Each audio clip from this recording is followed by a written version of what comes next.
Как подключить термостат к вентилятору в серверный шкафчик? Вот такой вентилятор формата 120 на 120 используется для установки в настенные шкафы. На корпусе есть клемма для подключения. Вы, конечно, можете припаять, но для этого есть такой шнур для вентилятора. С одной стороны штекер, с другой стороны ничего.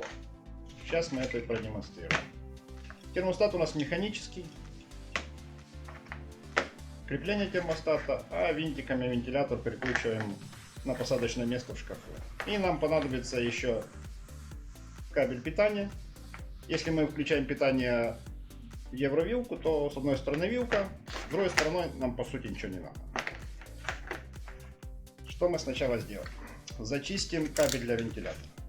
Он у нас сдвоенный, поэтому надо снять изоляцию. Мы его разделим. Аккуратно, аккуратно, аккуратно.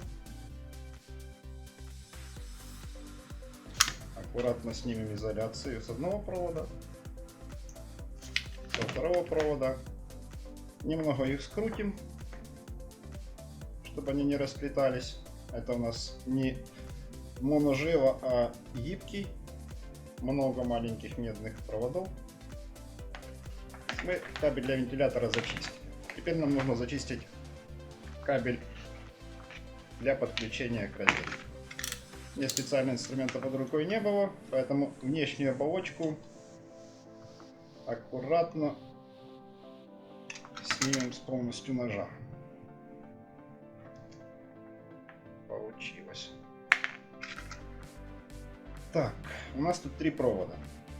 Желто-зеленый, он похож на салатово-зеленый. В общем, это провод заземления. Мы ее в данном случае вообще не будем задействовать. Синий по стандарту это 0. Коричневый, красный, ну и другие цвета это фаза. Питание вентилятора ставим по стандарту в разрыв фазы.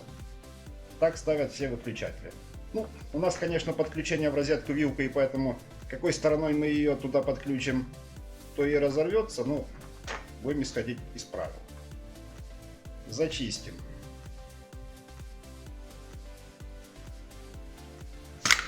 Оп, зачистили. Синий. Зачистили фазу. Тоже скручиваем.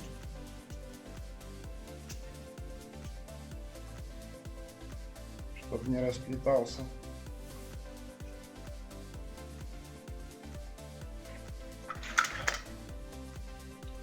Немного подровняем. Чуть-чуть.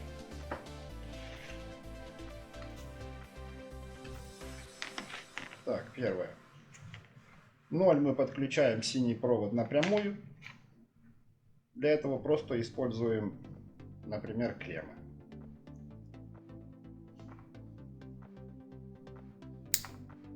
Одну.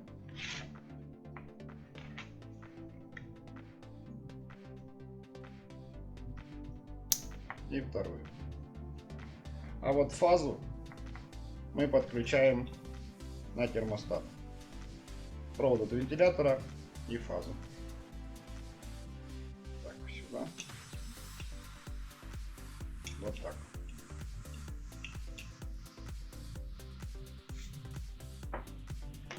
И зажимаем винтовые зажимы.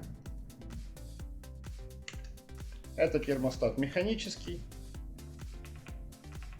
максимально простой. Когда мы зажали винтовые зажимы, у нас уже есть контакт. На шкале тут есть температурный диапазон 10-70 и стрелочка. Если мы установим высокое значение, выше, чем в помещении, то вентилятор крутиться не будет. Делаем следующее. Клемму ставим на вентилятор. Подключили. А наш кабель питания включаем между розетками.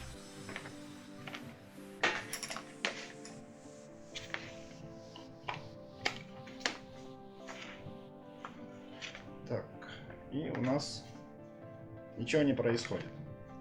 Понижаем на шкале температуру до значения ниже, чем в помещении, то есть это в районе там 20 градусов. И вентилятор должен заработать. Заработал. Где-то при значении там 20-22 градуса стрелочка. Если значение подниму выше,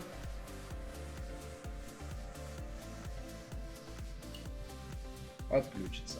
Но он не настолько сильно точный, как электронный. Ну, плюс-минус работает. Поэтому ставьте с запасом. Не успевает он сразу среагировать.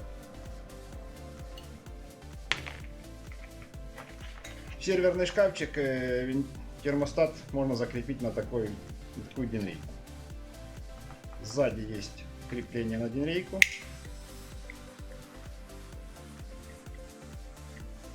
Ну, не сразу попало до характерного щелчка.